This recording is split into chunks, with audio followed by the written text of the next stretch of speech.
बिस्मिल्लाहिर्रहमानिर्रहीम। अस्सलाम वालेकुम। विनर्स स्पोर्ट्स के साथ आपका मेज़बान शहज़ादा मोइन हाजिर है। हम अपने प्रोग्राम में क्रिकेट, हॉकी, फुटबॉल और दीगर खेल पर बात करते हैं और उसके साथ कोशिश करते हैं जो खेल ग्रास रूट लेवल पर खेले जाएं उसको अपने प्रोग्राम में डिस्कस करें। आज ओलंपिक डे दुनिया भर में मनाया गया और पाकिस्तान के अंदर और ख़ासकर कराची में भी मुख्तलिफ तकरीबात इस हवाले से मुनक्किद हुई। साथ साथ हम कौमी स्क्वाड के हवाले से भी बात करेंगे। दौरे श्रीलंका में जहाँ पर कौमी स्क्वाड का ऐलान हुआ है उनमें किन खिलाड़ियों पर बहुत ज़्यादा अब बहस भी होती हुई दिखाई दे रही है। फिर ब्लास्टर T20 टूर्नामेंट में पाकिस्तानी खिलाड़ियों की कारकर्दगी के हवाले से भी बात करें, उसके साथ साथ काउंटी क्रिकेट के हवाले से भी बात करें और नेशनल गेम्स पिछले दिनों अख्ताम पजीर हुआ उस हवाले से भी बात करेंगे। तो हमारे साथ स्टूडियो पर मौजूद हैं गुलाम मोहम्मद साहब जो स्पोर्ट्स कोऑर्डिनेटर हैं कमिश्नर कराची के, वो हमारे साथ स्टूडियो में मौजूद हैं। उनके साथ साथ बड़ा मारूफ नाम अगर हम गिनाएँ कराची के लिए बल्कि पाकिस्तान के लिए एज ए कमेंटेटर बहुत ज़बरदस्त कमेंट्री भी करते हैं, लेकिन स्पोर्ट्स एनालिस्ट के तौर पर हमारे साथ यहाँ पर मौजूद हैं शाहिद नवाब साहब हमारे साथ मौजूद हैं जो बड़ी ज़बरदस्त आप देखते होंगे कराची में जितने भी टूर्नामेंट्स होते हैं तो क्रिकेट के वहाँ पर ये कमेंट्री करते हुए भी दिखाई देते हैं और साथ साथ मुख्तलिफ जो तकरीबात होती है स्पोर्ट्स की वहाँ आप इन्हें जलवागर होते हुए नज़र आते हुए दिखाई देते हैं। सबसे पहले गुलाम मोहम्मद साहब के पास आते हैं। बड़ा ज़बरदस्त इनिशिएटिव इस दफ़ा हमने देखा कि यहाँ पर नेशनल चैम्पियनशिप मुनक्किद हुई और उसमें बास्केटबॉल में हमने देखा कि 11 रीजनल की टीमें शिरकत कर रही थी। बड़ी चीज़ थी क्योंकि ख़ासकर कराची के अंदर ऐसे इवेंट बहुत कम मुनक्किद होते थे। अप्रिशिएट करना चाहिए कराची के ख़ासकर सिंध के हवाले से, क्योंकि सिंध के अंदर अब स्पोर्ट जिस तरह तेज़ी में परवान चढ़ा और सिंध से जितने प्लेयर्स निकल कर आ रहे हैं हमारी भी कोशिश है कि ऐसे ही प्लेयर जो है इंटीरियर से भी निकल कर, इसमें बड़ी ख़ास काविशें अगर हम देखें तो गवर्नमेंट की भी होती हुई दिखाई दे रही है। कमिश्नर कराची इकबाल मेमन साहब बड़ा तकड़ कर रहे हैं खासकर स्पोर्ट्स के लिए, तो यकीनन हम इस हवाले से गुलाम मोहम्मद साहब से भी बात करेंगे कमिश्नर कराची के हवाले से कि जिस तरह वो काम करते हुए पाकिस्तान के अंदर खासकर कराची के अंदर जितने भी स्पोर्ट्स के गेम्स हो रहे हैं खुद वो वहाँ पर मौजूद होते हैं, बाकायदा तौर पर सपोर्ट भी कर रहे होते हैं और खिलाड़ियों को जो है उनकी अच्छी कारकर्दगी पे इनाम भी देते हुए नजर आते हैं। तो गुलाम मोहम्मद साहब आपका बहुत बहुत शुक्रिया विनर्स स्पोर्ट्स में तशरीफ़ आवरी का। क्या कहेंगे, पिछले दिनों लास्ट नेशनल चैम्पियनशिप बास्केटबॉल की मुनक्किद हुई और जिस तरह हमने देखा था पहले 4 डिपार्टमेंट्स की टीमें इस इवेंट के अंदर शिरकत कर रही थी, इस दफ़ा एक डिपार्टमेंट थी लेकिन 11 रीजनल की टीमें शिरकत करती हुई दिखाई दे रही थी। बिस्मिल्लाह जनाब शहज़ादा साहब, एक मरतबा फिर आपका शुक्रिया कि आपने इस महीने में दूसरी मरतबा मुझे ये मौका दिया कि मैं आपके सामने कुछ गोश गुजार कर सकूं। जहाँ तक आपने नेशनल वीमेंस बास्केटबॉल चैम्पियनशिप जो 16 साल के बाद कराची में मुनक्किद हुई है उसका ज़िक्र किया, तो मैं अल्लाह ताला के बाद मोहतरम जनाब मोहम्मद इकबाल मेमन साहब कमिश्नर कराची का शुक्रगुजार हूँ कि उनकी तमाम काविशों, कोशिशों और उनकी सरपरस्ती में ये चैम्पियनशिप मुनक्किद हुई और आपने जैसे फरमाया कि 11 रीजन आए और एक डिपार्टमेंट, 12 टीमों ने इस चैम्पियनशिप में शिरकत की। और ये बड़ी खुश आइन बात है कि कराची के अंदर उस वक्त जिस वक्त ये चैम्पियनशिप मुनक्किद होने जा रही थी तो साइक्लोन का चक्कर चल गया था और लड़कियों की चैम्पियनशिप थी तो माँ बाप भेजने के लिए भी कराची तैयार नहीं थे और हमने जितनी मेहनत की और रात रात को 2-2, 3-3 बजे तक कमिश्नर कराची जनाब इकबाल मेमन साहब ने मुतल्लिक़ा डिवीज़न्स के कमिश्नर को कहा कि हमने बड़े अच्छे इंतज़ाम किए, महफूज इलाका है वहाँ, ये सारा कुछ। तो इकबाल मेमन साहब की वजह से ये चैम्पियनशिप मुनक्किद हुई और सबसे बड़ी खुशी की बात जो है वो ये कि इस चैम्पियनशिप में कराची की 75 साल जो हिस्ट्री है पाकिस्तान की उसमें कराची वाहिद डिवीज़न बना जिसकी 3 टीमों ने इस चैम्पियनशिप में शिरकत की और ये भी क्रेडिट जो है इकबाल मेमन साहब को जाता है कि जिन्होंने ये काम किया। और फिर उससे बढ़कर बात जो है अहम कि चीफ सेक्रेटरी साहब ने इसकी बाकायदा ओपनिंग की, क्लोजिंग में कमिश्नर साहब आए और अफवाज पाकिस्तान के बड़े सीनियर अफसरान वो तशरीफ़ लाए दौरान इवेंट। और सबसे अहम बात ये कि आप से ज़्यादा कोई नहीं जानता, आप ज़्यादा बेहतर जानते हैं कि अल्हम्दुलिल्लाह किसी किस्म का कोई ऐसा वाक़या नहीं हुआ जिससे कराची पे कोई कलक का टीका लगता। तो मैं अल्लाह ताला का शुक्रगुज़ार हूँ, अल्लाह ताला के बाद इकबाल मेमन साहब का। मगर आखिरी बात पे कहूँगा कि मीडिया ने जितनी पजीराई की और मीडिया ने जितनी हौसला अफजाई की, असगर अजीम साहब जो हमारे सज्जाज के थे साबिका सेक्रेटरी थे, अब वो शायद उसके फेडरेशन के सेक्रेटरी हैं, इन्होंने बड़े अच्छे मशवरे दिए। ज़ुबैर नज़ीर साहब ने बड़े अच्छे मशवरे दिए, नसर इकबाल साहब ने, और डॉन के उम्मीद वसीम साहब ने जिस तरह कोशिशें की, तो इन तमाम के एक गुलदस्ता बना और उसके बाद ये चैम्पियनशिप बड़ी कामयाब हुई। तो मैं आपका शुक्रिया अदा करूँगा कि आज आपने मौका दिया। बिल्कुल, इस पर मज़ीद भी बात करेंगे। ग़ुलाम मोहम्मद साहब इस इवेंट के हवाले से शायद हमारे साथ मौजूद हैं, नवाब साहब, इनसे भी बात करते हैं, क्योंकि बड़ा ज़बरदस्त, जिस तरह मैंने इंट्रो में कहा कि कमेंट्री भी करते हैं, एनालिस्ट भी हैं, और फिर बॉब विल्मर की एकेडमी को बाकायदा तौर पर रन भी करते हुए चला रहे हैं। और देखें तो हमें इस वक्त पूरे कराची के अंदर 13 एकेडमीज़, शायद भाई अगर मैं गलत नहीं तो 13 एकेडमीज़ काम कर रही हैं इस वक्त। जी, कुछ ज़्यादा ही हैं, कुछ ज़्यादा ही हैं। अच्छा, ज़्यादा हैं, हमारी भी कोशिश है कि अल्लाह करे कि इससे ज़्यादा हो। और क्रिकेट है, क्योंकि नर्सरी यहीं से बच्चों की शुरू हो रही होती है। शायद साहब, सबसे पहले तो आपका बहुत बहुत शुक्रिया शो में आने का।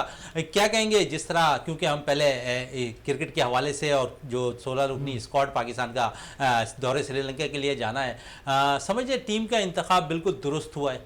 बिल्कुल दुरुस्त तो नहीं हुआ। पहले तो बहुत शुक्रिया जनाब वाला आपका, और हज़रत जनाब हाजी ग़ुलाम मोहम्मद साहब के साथ आपने बिठाया हुआ है।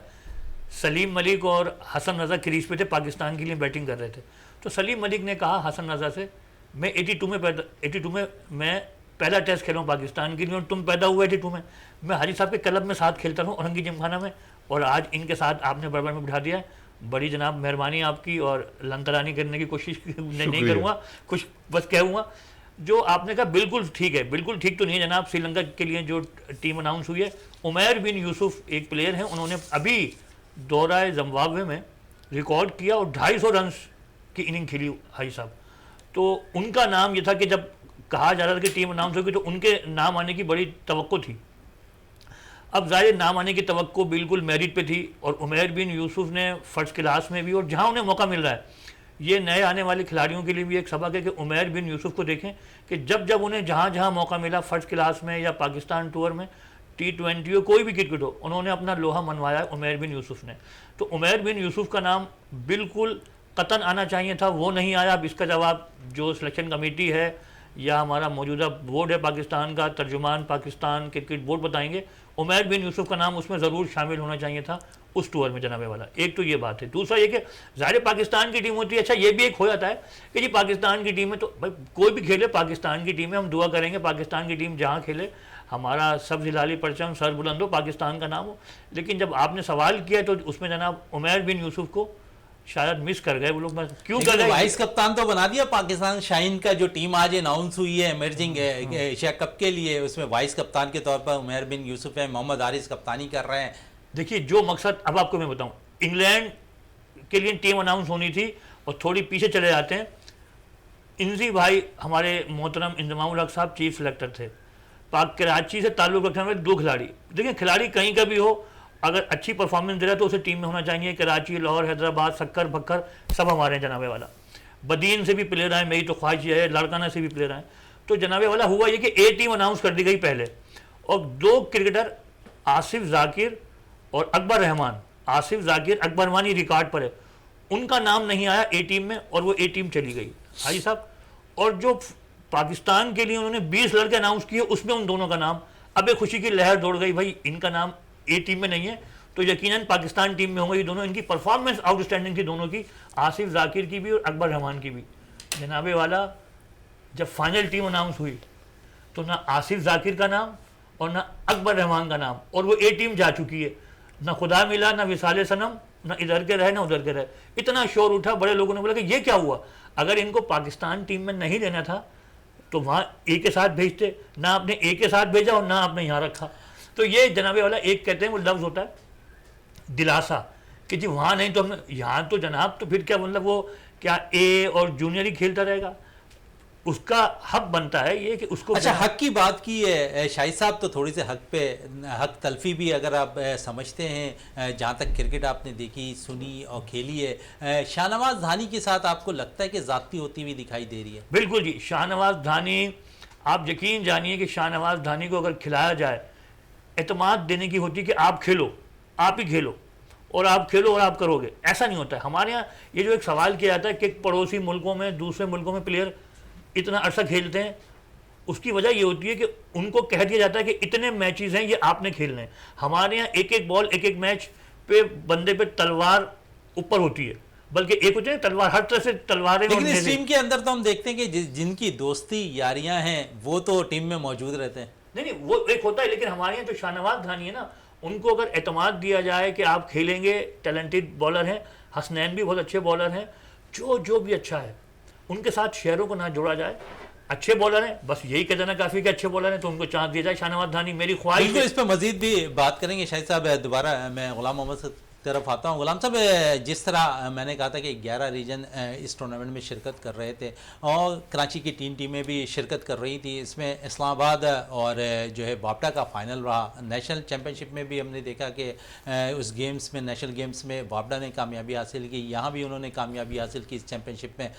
तो बड़ा अहम रोल होता है डिपार्टमेंट का, और यकीनन इससे 11 रीजन में बहुत से ऐसे प्लेयर ज़रूर निकले होंगे जो शायद अहल हों डिपार्टमेंट के। तो इस तरफ भी नजरसानी आप लोग करते हुए दिखाई दे रहे हैं कि इन प्लेयर्स को डिपार्टमेंट अगर मिलता जाए। पाकिस्तान बास्केटबॉल फेडरेशन के सेक्रेटरी जनरल जनाब खालिद बशीर साहब, जो पाकिस्तान के कप्तान भी रहे और बड़े अजीम इंसान हैं, वो इस चैम्पियनशिप में ख़ुद यहाँ पे पहले दिन से मौजूद थे और उन्होंने इस चैम्पियनशिप में हमारी बड़ी मदद की। और कराची से बाहर के रेफरीज भी आए। ये जो आपने भी एक सवाल किया कि इन चैम्पियनशिप से डिपार्टमेंट में लड़कियां या लड़के जाते हैं, तो आपको सुन के खुशखबरी सुनाऊँ मैं कि जो पिछले जो चैम्पियनशिप हुई थी इस्लामाबाद में, उसमें से 3 लड़कियां कराची की पाकिस्तान आर्मी ने ली थी। तो हम तो नर्सरी का किरदार अदा करते हैं। जो आपका एक बड़ा अच्छा जुमला है, मुझे बड़ा पसंद है, और आप वाहिद सहाफ़ी लगते हैं कि जो इस लेवल पे बात करते हैं कि ग्रास रूट लेवल की आप बात करते हैं। देखें, एसोसिएशन जो है ना, वो नर्सरी का किरदार अदा करती हैं। अगर पाकिस्तान आर्मी इस चैम्पियनशिप में, उनके साथ ये थोड़ा प्रॉब्लम हुआ कि उनकी 9 लड़कियां एग्जामिनेशन दे रही थी, नहीं तो वो टीम खेलती। अगर पाकिस्तान आर्मी की टीम खेलती इस चैम्पियनशिप में तो फाइनल में इस्लामाबाद नहीं होती, वहाँ पे इस्लामाबाद और ये वापडा ही होती। तो ये एक हकीकत बात है कि अब लड़कियां, ये इस्लामाबाद की जो भी लड़की असमा थी, जो गर्ल्स ऑफ द चैम्पियनशिप हुई है, ये लड़की थी, लाहौर की लड़कियां थी, कराची की लड़की जो निदा नूर है, जो बेस्ट स्कोरर रही है, जिसको कमिश्नर साहब ने 20,000 रुपये का अपनी जानिब से नकद अवार्ड दिया। और शहजादा साहब, आप मुबारकबाद के मुस्तहिक हैं कि आपने इतना काम किया है और खेलों की तरह बास्केटबॉल में कि तारीख में ये बात लिखी जाएगी कि गर्ल्स ऑफ द चैम्पियनशिप को भी 20,000 रुपये का कैश अवार्ड मिला और कराची की टॉप स्कोरर के लिए कमिश्नर साहब ने स्पेशल अवार्ड 20,000 का रखा था, वो दिया गया। तो इंशाल्लाह 2 लड़कियां ऐसी हैं कि जिन पर वापडा नज़र रख के गई है, और वो लड़कियां हो सकता है कि कराची की वापडा चली जाएं। इस्लामाबाद की लड़कियां हैं, लाहौर की लड़कियां हैं, पेशावर की एक लड़की थी, वो बहुत अच्छा खेली है। उसके लिए भी मुझे लगता है कि शायद वो, क्योंकि पेशावर का एयरफोर्स पे एक अच्छा अमल दखल है, थोड़ा सा रसूख है, तो वो लड़की आ सकती है। बिल्कुल, और वो लड़की भी आ सकती है। शायद साहब, मजीद और एकेडमीज़ की भी बात कर लें थोड़ी, क्योंकि ग्रास रूट लेवल की बात हो गई। तो आप बाब विल्मर एकेडमी भी चला रहे हैं, ख़ुद कह रहे हैं कि कराची में मुख्तलिफ इस वक्त एकेडमीज़ काम करती हुई दिखाई दे रही है। टैलेंट निखारने के लिए यकीनन एकेडमीज़ का होना बहुत ज़रूरी है।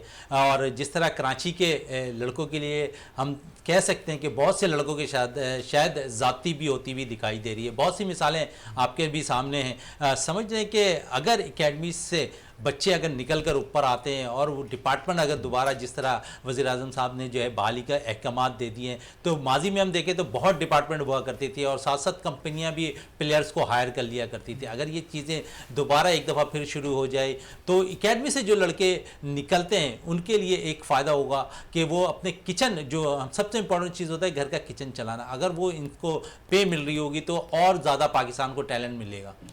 जनाबे वाला, इस वक्त मैं मोहतरम हाजी गुलाम मोहम्मद साहब और मोहतरम सैयद मुनीर अली कादी साहब आ चुके हैं, तो बड़ी खुशकिस्मती कि उनके दरमियान में बैठा हूँ। 2 सीनियर तरीन ऑर्गेनाइज़र हैं।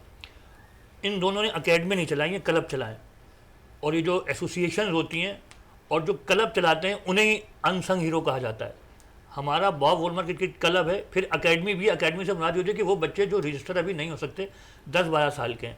मुल्क के सबसे बड़े शहर में बड़ी अकेडमियाँ काम कर रही हैं। अकेडमी चलाने के लिए हर कोई तैयार है, जगह लेने के लिए हर कोई हाजिर है, ग्राउंड चाहिए सबको ग्राउंड चलाने के लिए।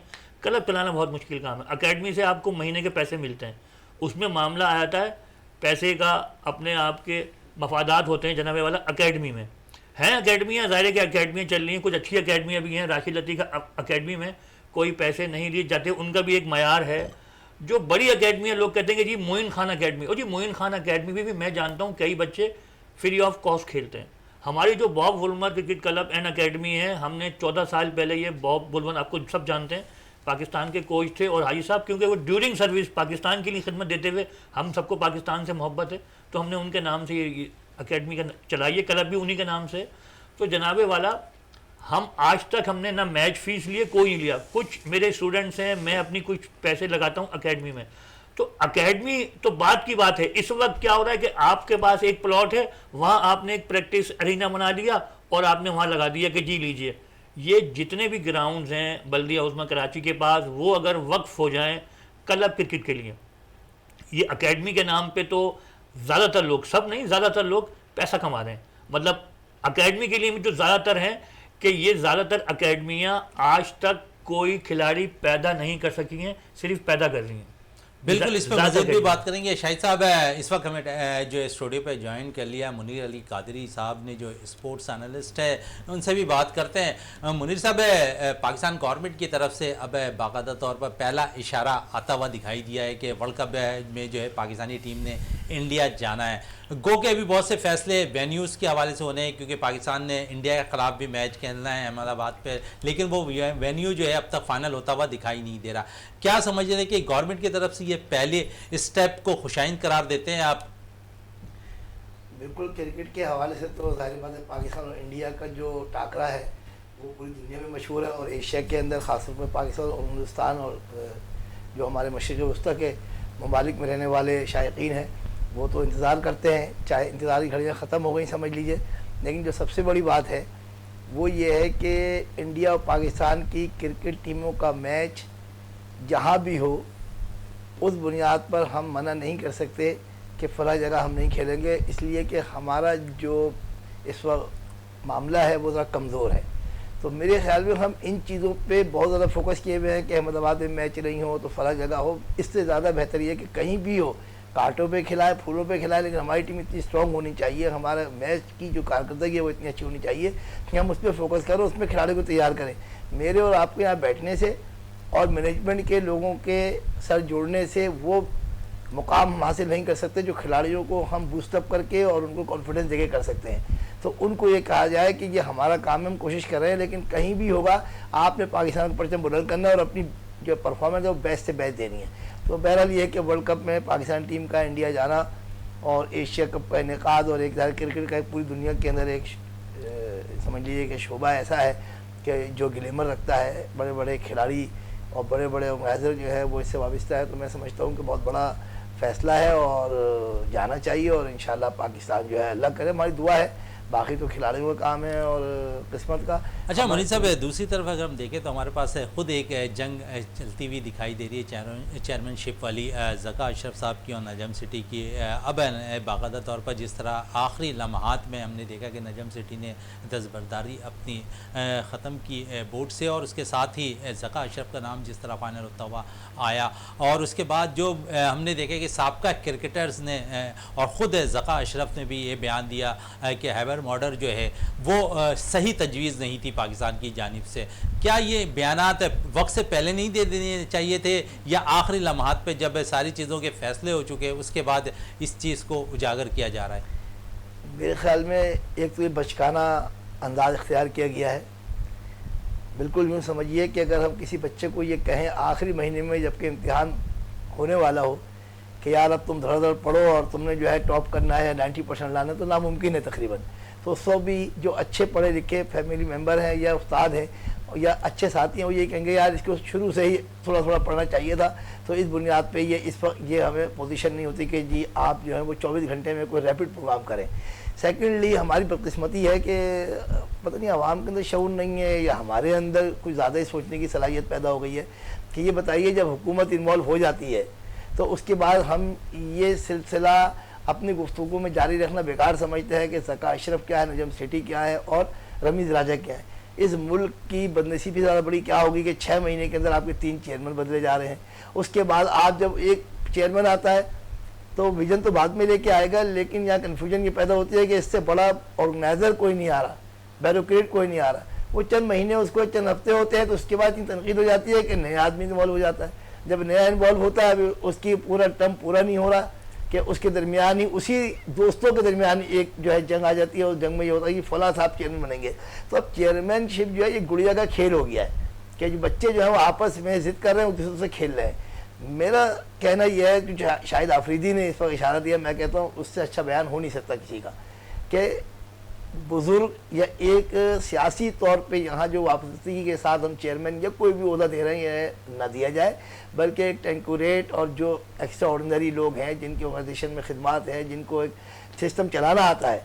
सबसे पहले तो सिस्टम हम सही करें। हमारा सिस्टम तो कोई है ही नहीं, हर आने वाला नया सिस्टम लाता है। अब देखें सिंध लीग हुई बच्चों के अंडर 19, जैसे ही रमीज़ राजा साहब गए उसी दरमियान में फ़ौरन ही अगले दिन जो सबसे पहला फैसला हुआ वो ये हुआ कि जी हमने अंडर 19 की तमाम जो चीज़ें थी ख़त्म कर दी।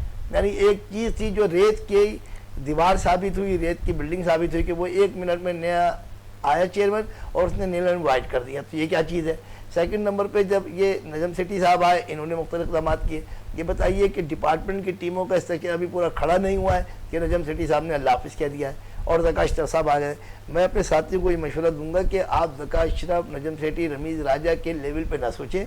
ये सियासी वाबस्तगी के वो हरबे हैं जिसकी बुनियाद पर जो है वो एक सियासी रिश्वत के तौर पे या एक दबाव के तहत जो है हम अपने किसी साथी को इनकरेज करते हैं या उसको इंटेक्ट कर देते हैं। असल चीज़ हमारे ग्रास रूट लेवल की आपकी बात हो रही है, आपका चैनल भी बहुत ज़्यादा इस तरफ कंसर्न कर रहा है। तो मैं समझता हूँ कि हम अपनी क्लब क्रिकेट को, क्लब फुटबॉल को, क्लब हॉकी को, क्लब बैडमिंटन को, क्लब बास्केटबॉल को, क्लब थ्रो बॉल को, यानी टीनेजर्स पे और जो यूथ प्रोग्राम है उसको डेवलप करें और ऐसे खिलाड़ी निकालें कि हमारा कोई भी सिस्टम जो है वही रहे, चाहे कोई भी चेयरमैन आए। लेकिन वो अगर गुलाम मोहम्मद साहब जो है वो इस लेवल के हैं कि उनको टीम में आना चाहिए तो उनको कुछ रोक ना सके। शायद नवाब साहब अगर काबिल है तो मैं चाहता हूँ कि खिलाड़ी पैदा करें आप। हम खिलाड़ी कम पैदा कर रहे हैं और ओहदे ज़्यादा बढ़ा के इस पे मजीद भी बात करेंगे। गुलाम मोहम्मद साहब, आपने जिस तरह अभी कमिश्नर साहब से बात जब हो रही थी, मेरी भी उनसे जब हुई, तो उन्होंने ये बड़ा लंबा जो 16 साल का गैप था उसको बड़ा गैर आइनी करार दिया। उनका यही कहना था कि ये गैप नहीं होना चाहिए था, ख़ासकर बास्केटबॉल के लिए, क्योंकि एक लंबा गैप हो गया। उन्होंने ये भी अंदिया दिया कि आने वाले वक्तों में जो है हम मज़ीद नेशनल चैम्पियनशिप जो है कराची में करते रहेंगे, क्योंकि आप उनके साथ स्पोर्ट्स कोऑर्डिनेटर के तौर पर काम कर रहे हैं। तो क्या समझ रहे हैं कि आने वाले वक्तों में शायद मज़ीद आपको बास्केटबॉल के इवेंट जो है कराची में होते हुए नज़र आ रहे हैं? अल्हम्दुलिल्लाह, मैं आपने शायद कल के अखबार में पढ़ लिया होगा, कमिश्नर साहब का जो HEC prime minister talent hunt programme में गए थे और तो फाइनल हो गया है ये 12 से 17 तक हम कराची जिमखाना में लेजेंड जहांगीर खान के साथ मिलके ऑल पाकिस्तान स्क्वैश टूर्नामेंट कर रहे हैं और अगस्त में पिछले साल की तरह बैडमिंटन, टेबल टेनिस और दीगर खेल जो है हम कर रहे हैं। कमिश्नर साहब की पहली और आखिरी ख्वाहिश है कि ग्रास रूट लेवल पर और छोटे लेवल पर जो है काम किया जाए, क्योंकि यहाँ से जो है खिलाड़ी आगे आएंगे और ये सारा का सारा सिलसिला चलेगा। आपने भी फरमाया कि 16 साल के गैप के बाद ये नेशनल चैम्पियनशिप हुई है, बिल्कुल सही। कराची में हुई? कराची में।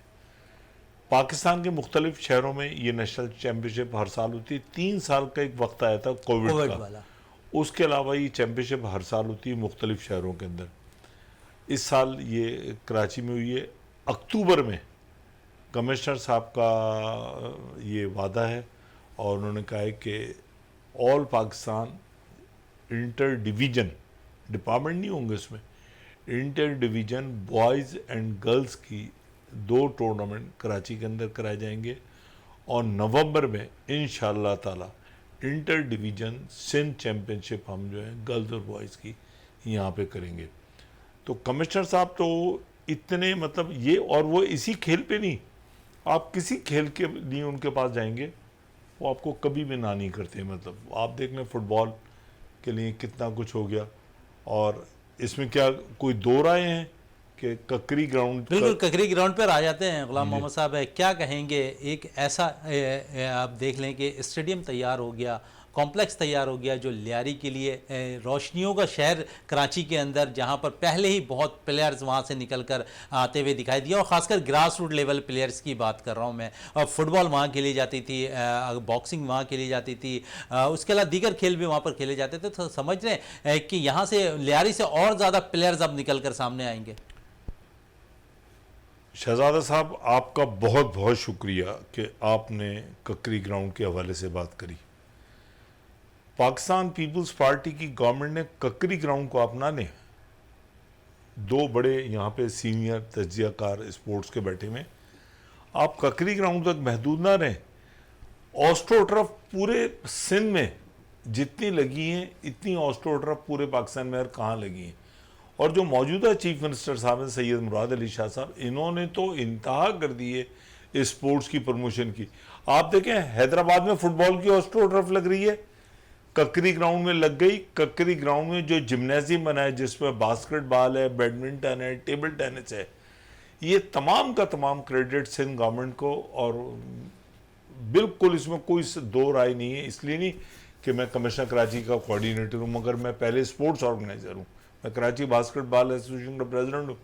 मैंने भी वहाँ जद्दोजहद की थी कि बास्केटबॉल कोर्ट बनना चाहिए। ज़बरदस्त किस्म का बास्केटबॉल कोर्ट बना है। कराटे का अब्दुल हमीद साहब का बना है, बॉक्सिंग का जनाब असगर बलोच साहब का बना है, और फुटबॉल की ऑस्ट्रोटर्फ लगी है।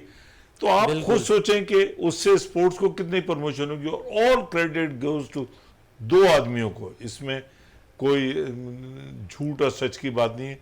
एक सैयद मुराद अली शाह साहब जनाब वज़ीर आला सिंध, और दूसरा कमिश्नर कराची जनाब मोहम्मद इकबाल मेमन साहब। तीसरा नाम आप शायद भूल गए हैं, मुर्तज़ा वहाब साहब भी खेलों की बड़ी सरपरस्ती करते हैं। गुलाम मोहम्मद साहब नहीं, आपने तो कमिश्नर साहब से उस दिन जब एक सवाल किया था, तो कमिश्नर साहब ने कहा था कि जब वो एडमिनिस्ट्रेटर थे, जब भी मुर्तज़ा वहाब के साथ हमने बड़ा काम किया, और मुर्तज़ा वहाब के साथ जो है अब तो अल्लाह ताला ने उनको उस मुकाम पे पहुंचा दिया। मुर्तज़ा वहाब तो खुद अच्छे क्रिकेटर हैं, उस मुकाम पे अल्लाह ताला ने पहुंचा दिया कि मेयर कराची हैं।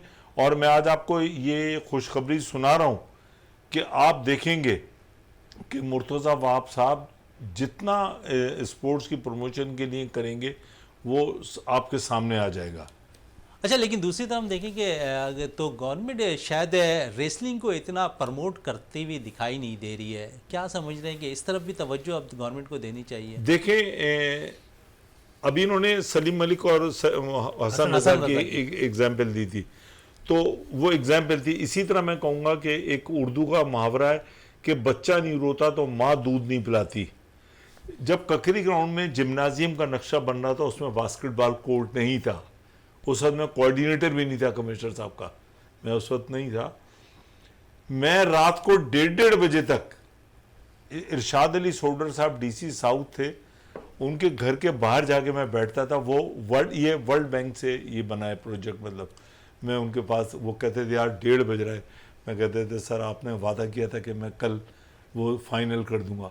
इस तरह ही बास्केटबॉल कोर्ट बना। रेसलिंग का जहाँ तक मसला है, रेसलिंग पाकिस्तान के अंदर आजकल मेडल भी ला रहा है। तो रेसलिंग के जो ऑर्गेनाइजर्स हैं, मेरा ईमान है, मैं बिल्कुल सच्ची बात कर रहा हूँ, मैं मुराद अली शाह साहब को ज़ाती तौर पे जानता हूँ। उनके वालिद साहब के साथ मैंने और शाहिद नवाब ने बड़ा काम किया है, हम दोनों ने, और बुरे हालात में हम दोनों ने काम किया उनके साथ। मुराद अली शाह साहब तक और रेसलिंग वाले, आपके तवज्जुह से आज मैं पैगाम दे रहा हूँ रेसलिंग वालों को। रेसलिंग वालों से कहें कि कभी आके कमिश्नर कराची से मुलाकात तो करें, कभी आके बताएं तो सही कि जी ये मसला है, ये मसला है, ये मसला है। 16 साल के बाद नेशनल चैंपियनशिप हुई ना बास्केटबॉल की, मैंने, चले एक मिनट, मैंने उनसे रिक्वेस्ट की, वो स्पॉन्सरशिप भी नहीं, मतलब सिर्फ अगर हमें 2 स्पॉन्सर थे हमारे बहुत छोटे से, और उन्होंने कोई इतना बड़ा नहीं दिया। तमाम का तमाम पैसा कोई सिंध गवर्नमेंट का नहीं, कोई किसी का पैसा नहीं, जो उन्होंने अपनी जेब खास से मोहम्मद इकबाल मेमन साहब अल्लाह ताला ने खुश रखे, उन्होंने अपनी जेब खास से ये पैसे दिए चैंपियनशिप के और उन्होंने कराई। मतलब लेकिन आप मशवरा दे रहे हैं कि रेसलिंग के ऑर्गेनाइजर जो हैं वो वहाँ तक आज आपके तवज्जुह से आज बिल्कुल ज़बरदस्त बात आप कह रहे हैं। शाहिद नवाब साहब है, इंटर रीजनल अंडर 19 टूर्नामेंट जारी है। जोन 7 की अगर हम देखें तो परफॉर्मेंस बड़ी ज़बरदस्त जारी है, 2-3 प्लेयर्स है इस सतह पर बड़ी अच्छी परफॉर्म भी कर रहे हैं। क्या कहेंगे इस इवेंट के हवाले से? बहुत अच्छा इवेंट है इस एतबार से कि ग्रास रूट लेवल का है। और देखिए जी, अच्छी चीज़ होगी जो पिछली होती रही है पिछले 2 सालों में, उसके मुकाबले में ये जो इवेंट चल रहा है एडमिनिस्ट्रेटिवली बड़ा अच्छा है। बच्चों के लिए यानी अंडर 19 प्लेयर्स के लिए लंच बड़ा अच्छा आ रहा है।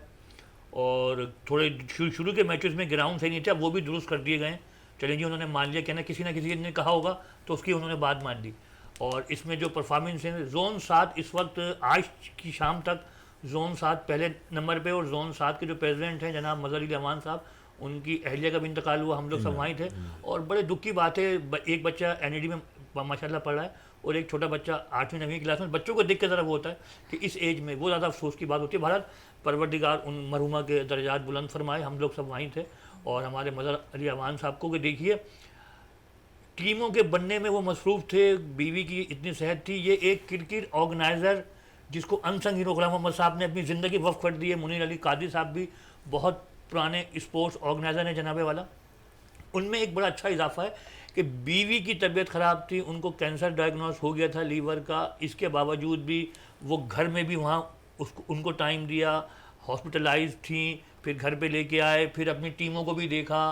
फिर जनाब ये एक काम होता है, ये काम तो उनको तो बड़ा सलूट। ये एक बीच में अंडर 19 टूर्नामेंट अभी तक जोन 7 उनका ही, जोन मज़हर अली रवान साहब का, कि उनकी इससे पहले हम लोग कहते थे कि जोन 7 7वें नंबर पे। ये आप रिकॉर्ड उठा के देखिएगा, रिकॉर्ड उठा के देख लें कि जोन 7 7 नंबर पे रहा करता था अंडर 19 में खुसूसी तौर पे। अब जब से मज़हर अली रवान साहब आए, इस वक्त जोन 7 पहले नंबर पे आज की शाम तक। और उसमें परफॉर्मेंसेस, अब्दुल्ला आलम एक अच्छा प्लेयर है, उसने 2 सेंचुरी बनाई हैं। अब्दुल रहमान नियाजी, फिर मिर्ज़ा साद बेग कप्तान पाकिस्तान अंडर 19 हैं और बहुत क्रिकेट खेले में वो तो परफॉर्म कर ही रहे हैं ज़ाहिर। इसके अलावा हारून अरशद है, ये तो वो प्लेयर हैं जो कि ऑलरेडी पाकिस्तान जूनियर खेले हुए हैं। लेकिन इसके अलावा जो अपकमिंग प्लेयर हैं उसमें एक अब्दुल रहमान नियाजी, जिन्होंने, और अब्दुल्ला भी बड़ा ज़बरदस्त प्लेयर, अब्दुल्ला आलम, जी हाँ, अब्दुल्ला आलम ने 2 सेंचुरियाँ की हैं, एक 80 रन बनाए हैं। और ये जो और आज अली हसन ने जो लारोस क्रिकेट क्लब में खेलते हैं, उन्होंने भी आज सेंचुरी की है, 110 रन, बड़ी अच्छी सेंचुरी की है। तो अब ये था कि इससे पहले 4 टीमें बनी थी, उसमें अब्दुल रहमान नियाजी ने 200 किए थे। ग्रास रूट लेवल की क्रिकेट क्लब क्रिकेट है।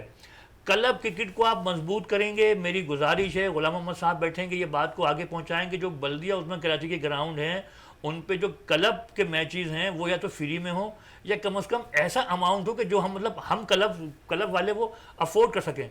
ठीक है जी। फिर हाजी साहब ने बात की एनईडी में, मुझे बताया गया है कि पहली एनईडी यूनिवर्सिटी है एशिया की या कहाँ की कि जहाँ आस्ट्रोटर्फ बिछाया गया है, तो टाटन ट्रैक जहाँ पे बिछाया गया एनईडी में जो काम हुआ है।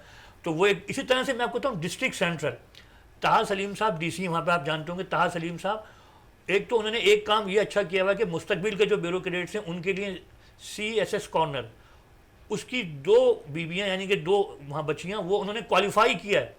374 22,000 में से 374 ने क्वालिफाई किया है, उनमें से वो 2 हैं, वो तो बड़ी मुबारकबाद के मुस्तहिक हैं। दूसरा, उन्होंने पार्क्स और स्पोर्ट्स के ग्राउंड, अब उनकी तवज्जो हम दिलाएंगे सर कि प्लीज़ के और भी जगहों पे काम ज़रा करने की ज़रूरत है। नाज़माबाद में जो नाज़माबाद के असिस्टेंट कमिश्नर हैं कराची सेंट्रल के मोहम्मद आसिम अब्बासी, वो जो एक ब्रिज के नीचे जगहें खाली थी, क्या साहब आइडिया, वो तो उस पर एक पूरा प्रोग्राम करें आपके। मोहम्मद आसिम अब्बासी असिस्टेंट कमिश्नर नाज़ाबाद, इतनी मुबारकबाद के मुस्तहिक है कि वो इतनी खूबसूरत उन्होंने जगह बनाई है साहब कि देखने से ताल्लुक़ रखती है किस तरह यूटिलाइजेशन की गई है।